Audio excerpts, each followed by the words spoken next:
I feel concerned that there's nobody in here yet. How many did we have registered? 30. Well, it's still 5 minutes to go. I know. Uh, goodness.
Al, so I'm gonna take my laptop with me when I go. So I'll probably like in the mornings, I'll check my emails and the phones and probably spend like an hour each day, like kind of that That'd be stuff. fine.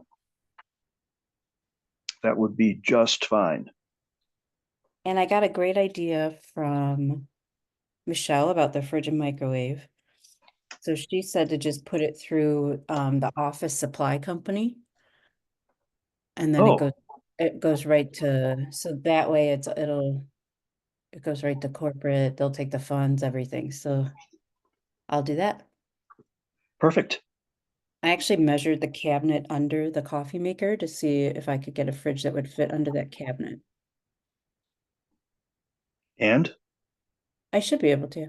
I didn't okay, get through I didn't get through the okay, search. okay. That'd be great. I thought it wouldn't look as messy. Is there a hole in the cabinet where we can get power down to it? Oh, darn it, Al. You think of everything, probably not. I don't know that. Uh, Yeah, you're right. Because there's two big cabinets. One has the sink under it, right? And then yeah, I, I, I open them up, take a look. I'll have to look. I wonder if maintenance could drill a hole. That's got a veneer. That's a laminate veneer on it. Hmm. We'd have to be careful about that. We could do that. We could drill a hole. Hmm. I have all these good ideas. All right, we've got some people popping in. Good morning. We're gonna get started in a couple minutes here. So everybody just stay tuned.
All right, good morning, everybody. We're going to get started here.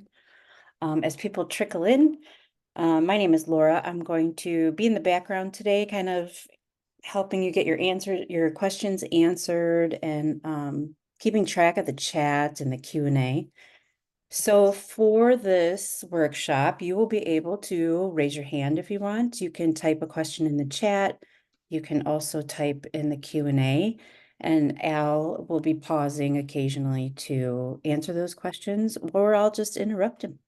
At the end of all of this, you will get an email from me later today, by tomorrow at the latest, with the recording as well as the slides. And with that, this is Al Morrison, and he's going to talk to you about taking the guesswork out of pricing. Well, here we are.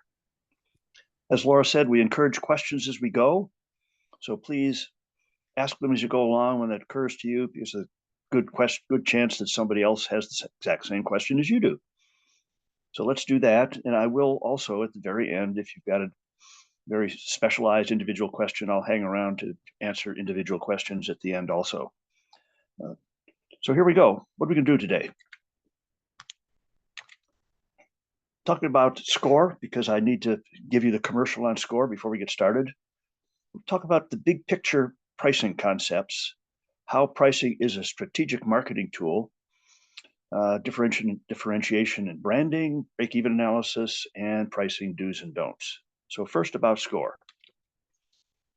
Our organization has a mission to help small businesses, and we do it through mentoring and through education. So you're participating in an education session right now. Our vision is that every person has the support necessary to thrive as a small business. Every person that wants to. That's bold. We've had that for many years. We haven't got to every person yet, but we're working on it. We're a national organization, resource partner of the SBA Small Business Administration. We have approximately 1,000 volunteers spread across the US in 200 chapters.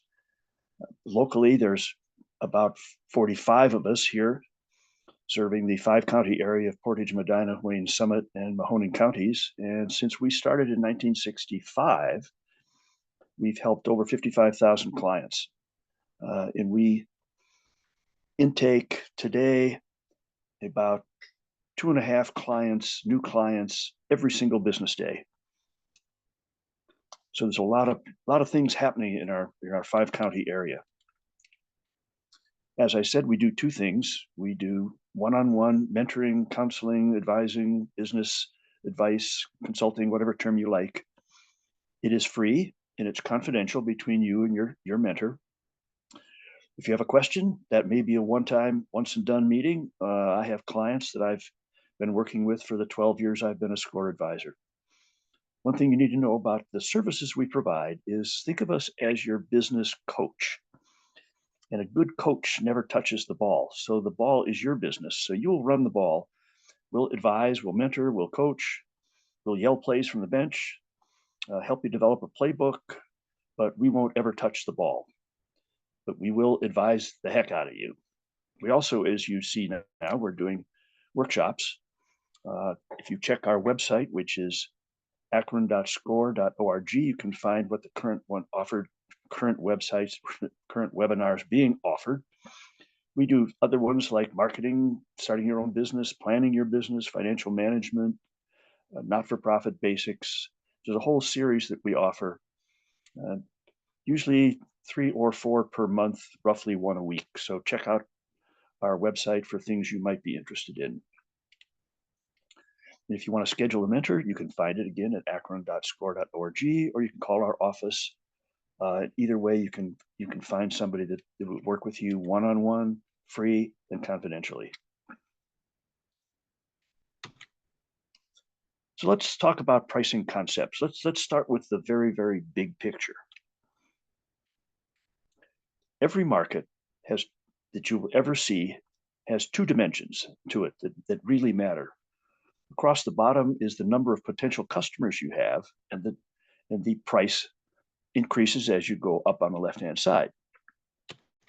And every market that you will deal with looks just like this. It's a pyramid. It may be fat and squatty. It may be tall and skinny. It may look just like this, but they all have the largest number of customers at the bottom at the lowest possible price. Take the car market. There are more used cars sold in the US than all new car manufacturers combined. But used cars are less than new cars, so you'd expect that to have more potential customers.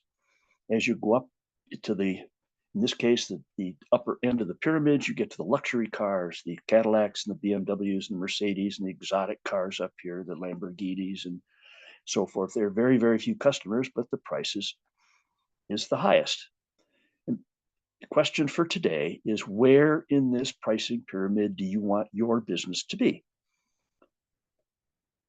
And that depends on your business model and how you want to structure your business. So how does this work? Let me give you a couple examples here. Ann and Bob are twins, born a few minutes apart. Ann and Bob have very different ideas about their business, but they both do pretty well financially. In fact, almost about the same. So Ann has decided her business is going to be concierge lawn care. Concierge lawn care means you sign up for the season. Ann's teams manicure your grass. They trim it, they edge it, they weed it, they fertilize it, they make it look absolutely beautiful. They take care of your lawn so it looks as good as any golf course ever looked. And it's concierge, so they start in the spring, they work all the way through the fall to make sure your lawn looks great. If you're going to have a garden party and you let Ann know, she will actually come out, give you an extra cut, extra trim, just so it looks great.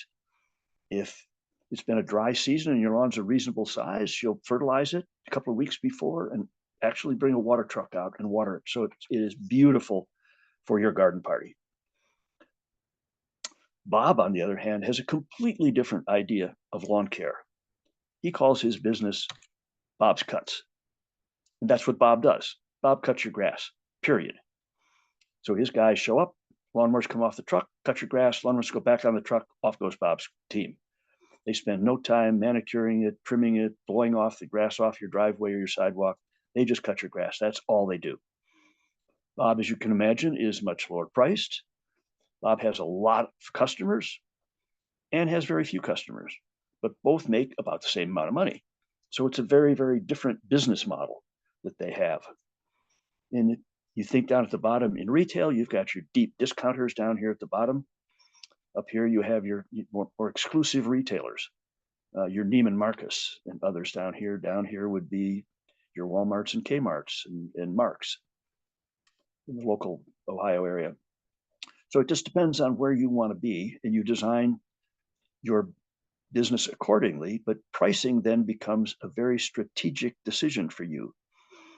Bob wants lots of customers and sits down here. Ann wants very few customers and works at this end of the pyramid, very different businesses.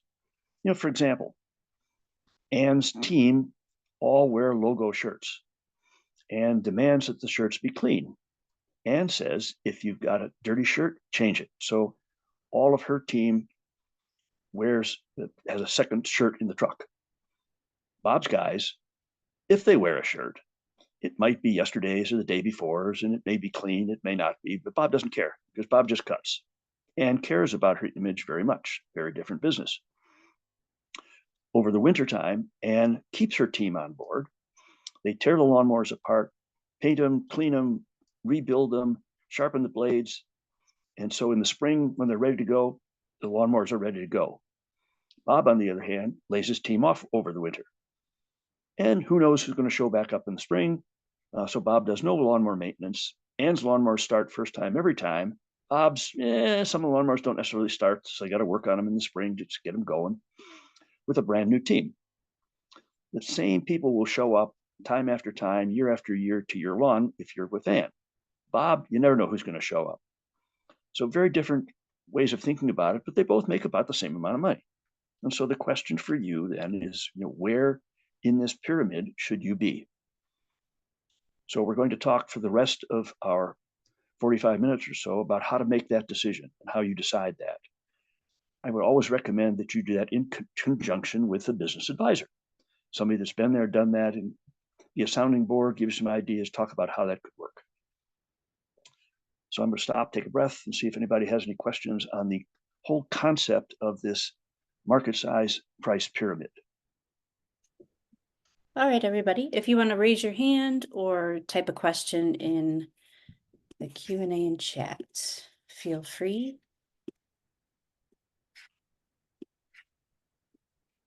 Nothing yet, Al. Okay, then we'll move along. Pricing is not a finance function. It's a strategic function. It's a strategic marketing function. Where do you want to be? Because pricing has the greatest impact on profit or loss. An interesting 70% of owners and managers, as we studied them, were unclear about their pricing strategy.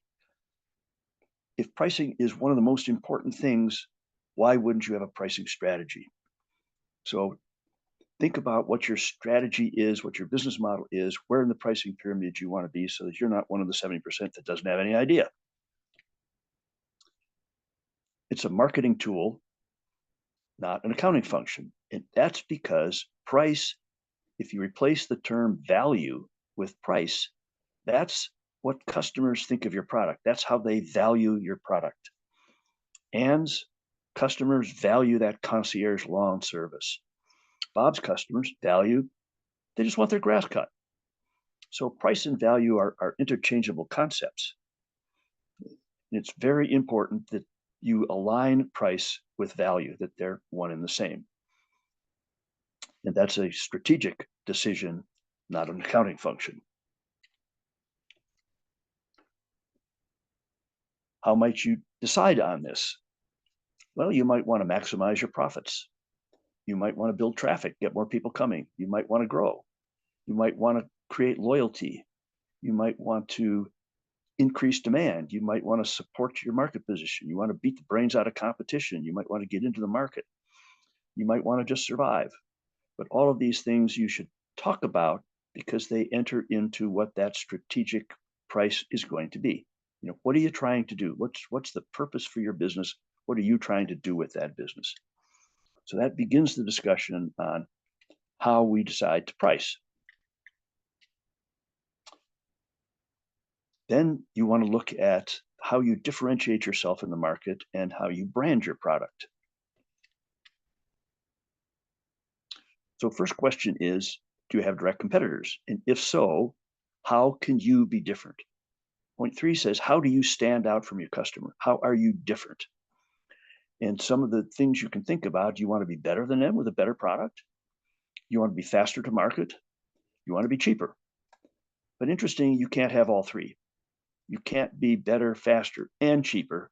It doesn't work that way because better and faster cost money. Cheaper means you may not be better or faster. So you can only get 2 out of 3. And so your question is, why would somebody choose you? Now think about this for a minute. So you go to the store and you're looking for canned soup. And you're looking for canned tomato soup. And on the shelf are 5 brands of canned soup. So if you're one of those 5 and they're all the same, pretty much the same, about the same ingredients, about the same price, same packagings, same quantity in the can, how does the customer decide? Maybe they flip a coin. Who would know? But when they're all 5 look the same, then your chances of getting bought are 1 in 5 because they're just going to pick one. But if you decide to stand out and you're that one can of soup that's different ingredients, different value proposition, different package size, different price, and you stand out, now it goes from 1 chance in 5 to 50-50. They can either choose you or one of the other 4. So when you stand out, you increase your odds of being chosen because you stand out, you're different in some way.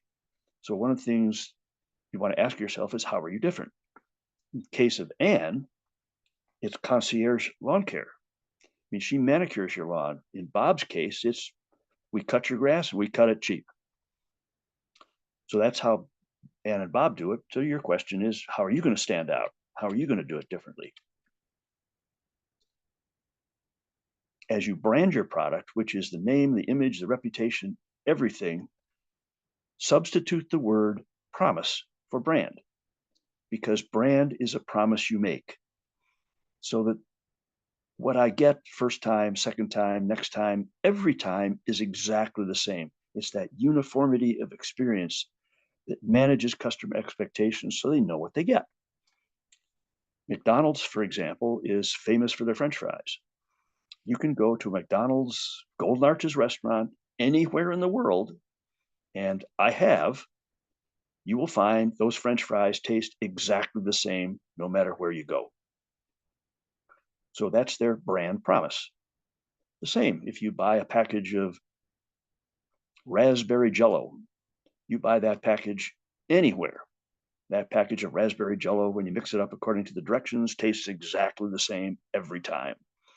So it's that promise that you make that becomes very important in your brand. So Anne's promise is you're going to get concierge, very tailored lawn care experience. Bob's promise is we're no muss, we're no fuss, we just cut. So everybody has a brand promise. One of the things you need to do is decide what that is and manage that so you can have that brand promise and therefore command the price or value for that product that the brand promises. So let me take a break before we jump in and see if we have any questions at the moment. All right, let's see, everybody. Al, you're so thorough. They don't have any questions yet. I'm good, but I don't think I'm that good, but maybe I am. Maybe somebody has a question out there, but maybe they're going to wait to the end. So as you think about pricing, as we move on here, it's very, very important that you think about break even and where that is. So what is break even? Break even is the point where you have enough sales and profit to cover all of your costs. So at this point, break even, if you sell one thing less than that, you lose money. If you sell one thing more than that, you have some money left over to put in your pocket, and so on and so forth, up more. So that's important to know what that is, because you have to price your product well above the break-even point. It's also a really important number to have in your head. So for example, the way this might work, Al's Landscaping has $1,000 per month in fixed cost. So if this were Bob, this would include gas and lawnmowers and truck payments and insurance and so forth. So that's the fixed cost per month. If in Al's Landscaping Company, he makes $25 in profit per lawn, it takes him then 40 lawns to break even. So that means if he mows 41 lawns in the month, he's starting to make money. So that's a really important number to know. Now carry this one step further, right? That break-even point tells you in units and dollars where you cover all your costs. Here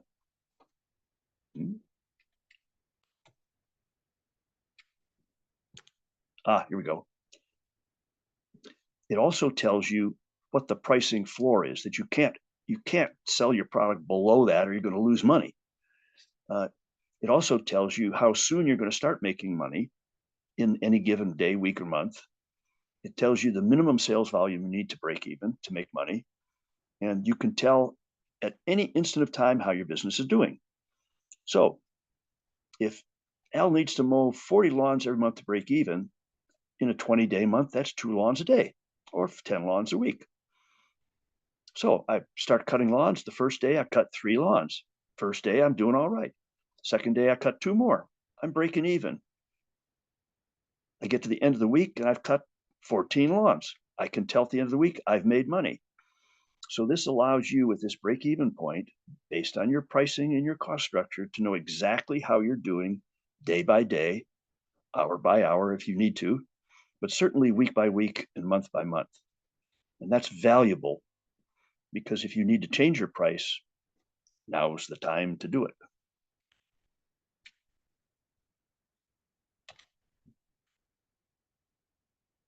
So does break even have questions around it? And if you want to know what that is and you can't do it yourself, get your SCORE advisor to help you. And the first thing you'll do is add up all your costs and then look at your sales price and work the numbers. It's not that complex a calculation. It's really valuable to know what that is because, for example, I had a client that was selling dog treats and was going to rent a kiosk in a local mall. The deal with the kiosk is you get it for November, December, and January. It's a 3-month lease. You have to take all 3 months. And if it's dog treats and you're selling for Christmas presents, you're probably not going to sell any in January. So you've actually got 2 months of sales. And so we took those 2 months and we ran the numbers and we calculated how many dog treats per day she had to sell to just cover the cost of the kiosk rental. And it turned out it was somewhere around 650 dog treats that she had to sell just to cover the cost of her kiosk per day. That seemed extremely aggressive to her. And so she decided not to do that. And it turns out that was a very smart idea on her part. So break even is an important number for you to know. It has so many uses. So deciding on your price, besides talking with your SCORE mentor on that, some things to think about is what's that price floor, which is the lowest price? What's the highest price you can possibly charge? And what makes it unique? Is it proprietary? Is it something everybody wants? Is it essential? Are there very few substitutes for what you've got? So you want to think about that and talk to your advisor. You can do a cost-based pricing, which says, okay, let's look at the cost of my product or service and add a markup to get to the full cost. I can look at my competitors and I can price it at their price, maybe a little less, a little more, depending on how I can differentiate it. I can do value-based pricing. In other words, the price and the cost have nothing to do with each other. The customer is paying for the value they think they're getting. Don't believe that? Walk over to Starbucks and watch the number of people that plunk down their hard-earned money in denominations of 3, 4, 5, 6, 7, 8 for coffee, for Pete's sake. The cost of that coffee that you pay $7 for is nowhere near $7. So what you're seeing here is people putting a value on that Starbucks coffee that has nothing to do with the cost of it. So that's value-based pricing. In other words, what the customer thinks it's worth is value pricing or customer-based pricing. They pay for what value they think they're getting. Because, as we said earlier, price and value are interchangeable terms.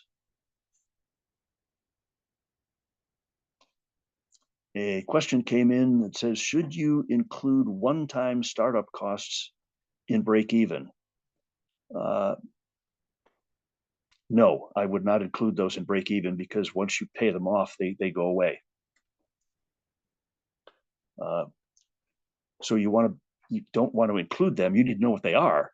You certainly, and that would tell you when you get your money back from those based on the selling price and the profit level, but not in the break even, because break even is something you use day to day to day.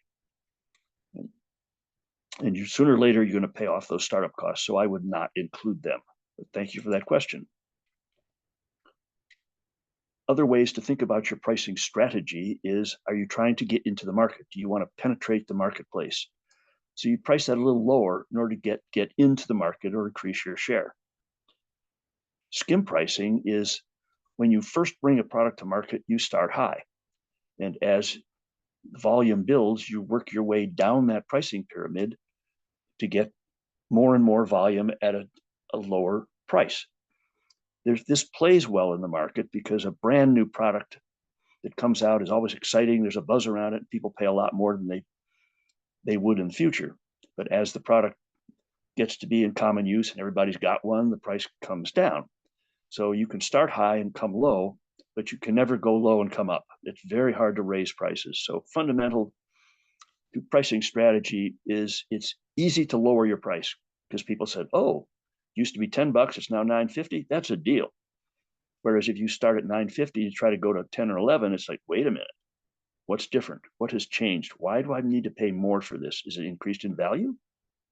Probably not. You can also do follow pricing. In other words, see what the industry leaders are doing and price accordingly.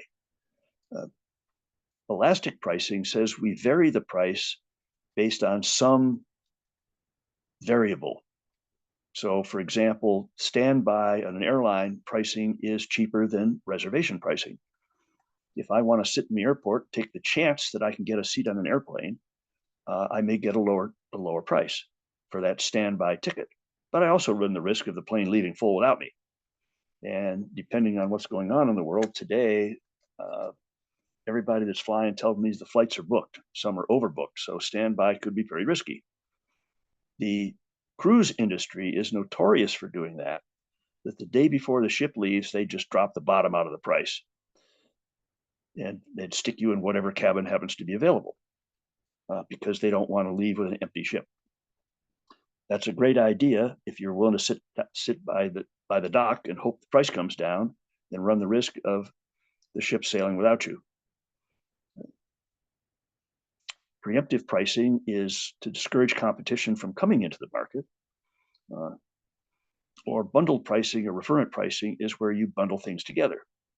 So the commercial, if you get your home and your car and your life and your motorcycle and your boat insurance from the same company, they bundle it and give you a discount.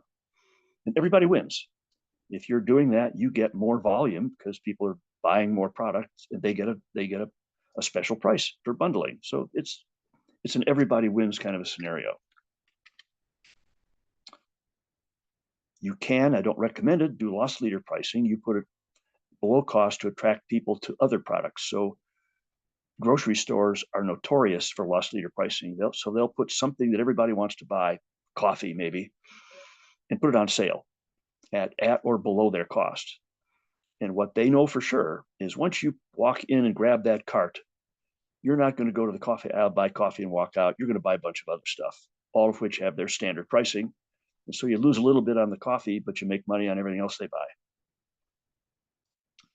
Prestige pricing is, again, perceived higher value. Luxury brands, for example, your high-end cars, your high-end jewelry, anything at the high-end clothing commands a much higher price, and that's prestige pricing. If you're buying a one-of-a-kind designer dress because you're a girl going to the prom and it's one of a kind, it's a designer dress, don't expect to get that for $100. Variable pricing, again, prices products differently to other customers. So for example, you might give a discount to the military. You might have an early bird special, or again, a late purchase for theater airline tickets standby. So there's a variety of pricing strategies that you can use to decide where you want to be.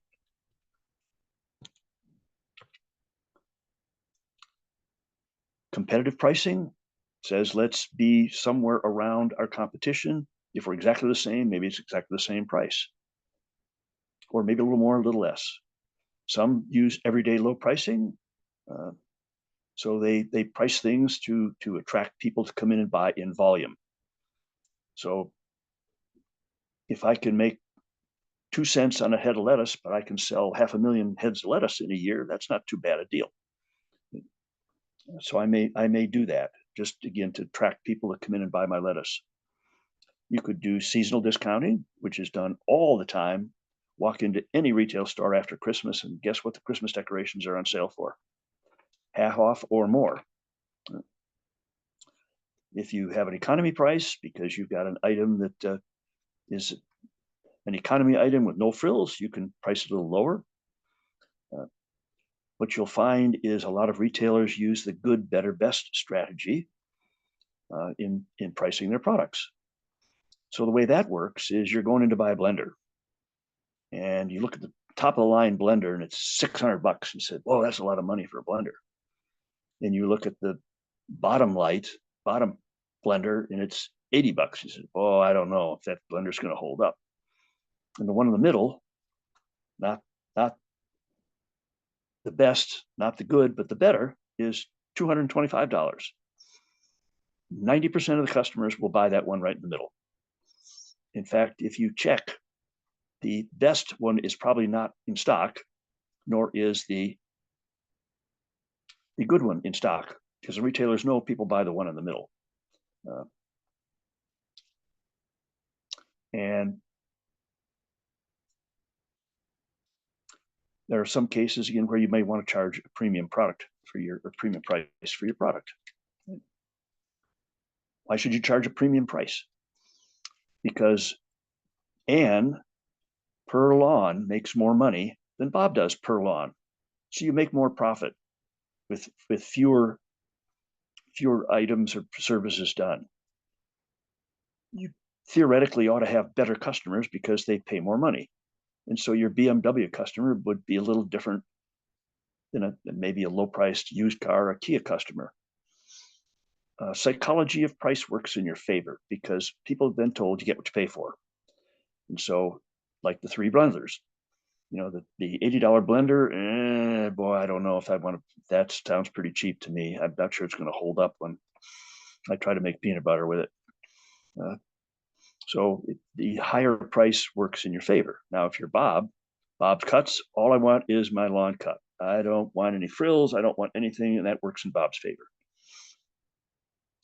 If you can deliver more value to the customer, and which Ann certainly does with her concierge lawn care service, you can have a much higher price. You can afford, because you're making more money, afford to spend a little more to acquire a customer. Bob's margins are pretty thin, so new customers, he can't afford an expensive marketing program, whereas Ann can. And as you saw in the pricing pyramid, there's less competition at the top because there are fewer potential customers. So presuming the value is there, you can price your product at the higher end based on value.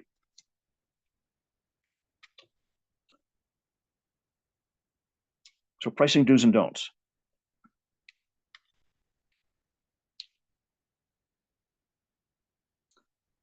What you should do is price your product based on the value. So decide what the value is to your customer.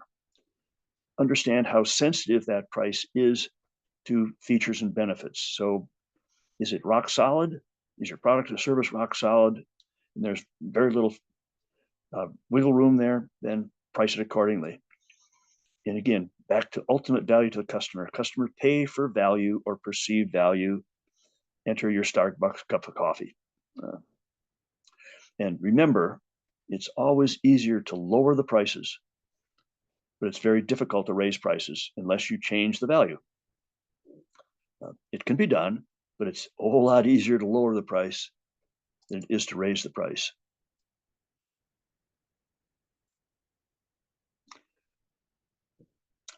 Question, how do you determine the value of an emotional benefit?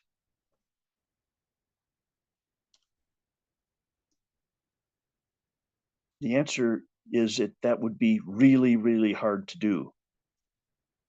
But my advice is don't undervalue it. Therefore, if there's a high emotional value, I would start high with my price because I can always lower it. It's always easier to lower it than it is to raise it. So if you think there's a high emotional value to your product, and collector's items, for example, have a high emotional value. Stamp collectors paid a lot of money for stamps because they're just really into stamps. It's a hobby. It's an emotional. To have this one stamp that nobody else has is, for a collector, that's nirvana. So again, you want to start high. The same is true of high-end art. The painting itself in terms of material certainly isn't very much money. The artist didn't spend that much time on it, but when a painting that's rare, one of a kind, and goes for millions of dollars, the value is perceived in the emotional side of it, just to own that rare painting. So you don't want to go cheap. You want to start high. And then you can always bring it down as a pricing strategy.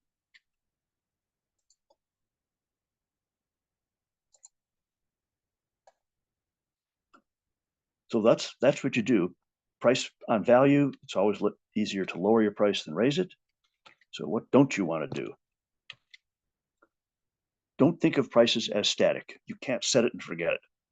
Things change over time. Competition changes over time. Your cost of doing business today in an inflationary world changes. Competition comes and goes. So the world you live in, the marketplace, is not static, and you shouldn't think of your prices as static either. Don't just arbitrarily set a price without thinking about how it affects your sales, your margins, your profitability. Where's your break-even point in your fixed and variable costs? So think about that really hard, so that you're coming out of the gate with a price that's, if anything, a little too high. I will tell you, I have been doing this for 12 years, and I have never, did I say never? Never had a first-time pricer price their product too high. People always don't think that their personal service or the product they have is really worth how much the market will pay for it. I have a favorite story. My favorite story is an artist. She made one-of-a-kind collectible items. None of them were much bigger than a softball, so relatively small, but intricate, very special, very colorful, very unique, one-of-a-kind items. And what she would do would make a batch and put them on her website. And she found out that they were actually sold out, 25 or 30, in about an hour. And she's pricing these items at $200. And so she came to SCORE with the problem that people were buying them from her website and then reselling them on eBay for about $1,000 or $1,200, depending on the item. So they're buying them from her at $200 and selling them on eBay for $1,000. She said, why is that? And the answer is because the customers apparently perceive the value of that collectible, one-of-a-kind, unique gift item that I'm going to give to the person that has everything. They don't have one of those. They value it very, very highly.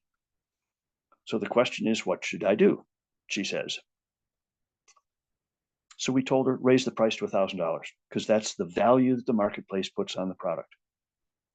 She says, well, won't I really upset those other people? And the answer is, of course you will. Perfect. Because there is no reason why you should be helping them make $800 in profit for doing absolutely nothing. She raised her prices, people paid it, happy camper, satisfied customer. And so in that value image, we had a question on emotional value, but think about quality, think about service, and think about the experience that you have with the product or service. People today value experiences. Today, if you have a product or service, that's not good enough. You have to have a great experience to go along with it. Think about yourself. You go to a restaurant, pretty doggone good food, but the service is horrible. It takes them forever to get to your table. They take your order. The food comes out slow. Wait staff is not very friendly, maybe not snarky, but not friendly. And you walk away saying, that wasn't much fun. I didn't go there for the food only. I went there to be waited on.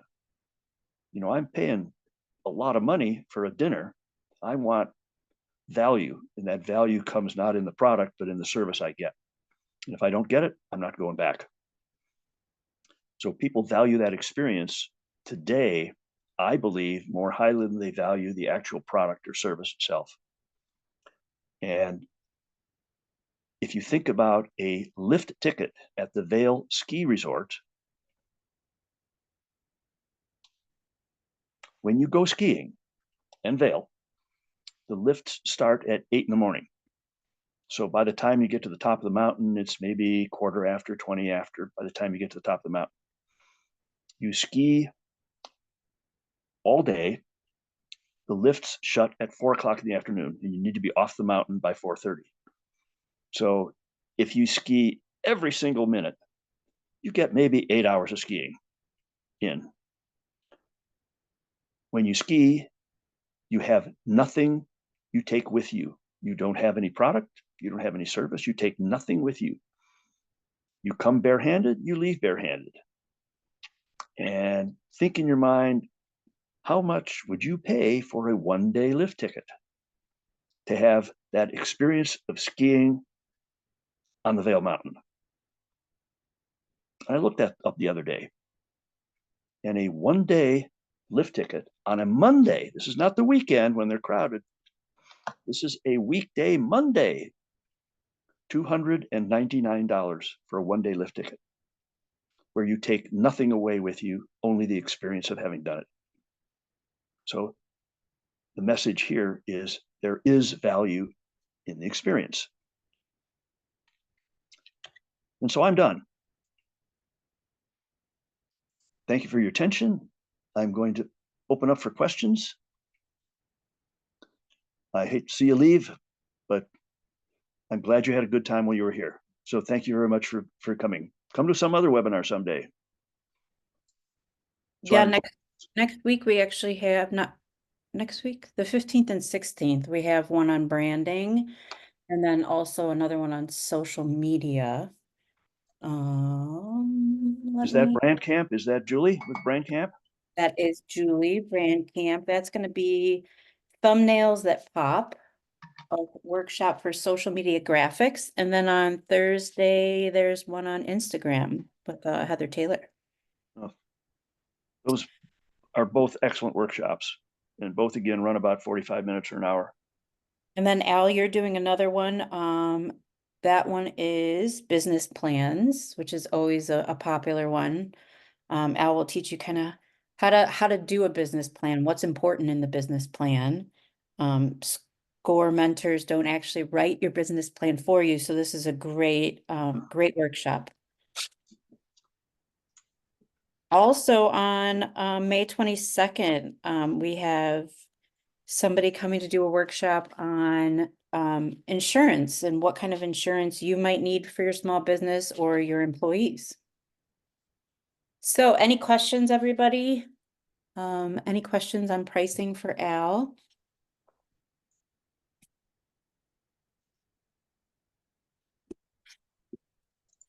Well, Al, it seems that there are no questions yet. We'll wait another couple minutes. Okay. Al, I know you talked about this earlier, but the best way to get a SCORE mentor, go to the website, right? Mm-hmm. Yep.